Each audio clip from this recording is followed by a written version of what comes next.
Okay, so let's get started. Just make sure you select the correct operating system, the 32-bit Raspberry Pi OS, that's recommended.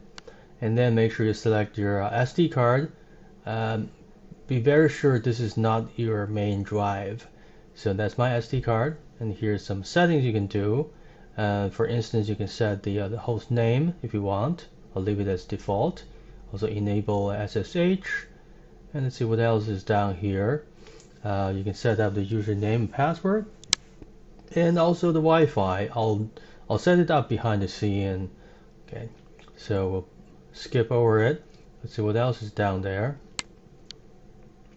We also have setting locales and some other settings that your preference.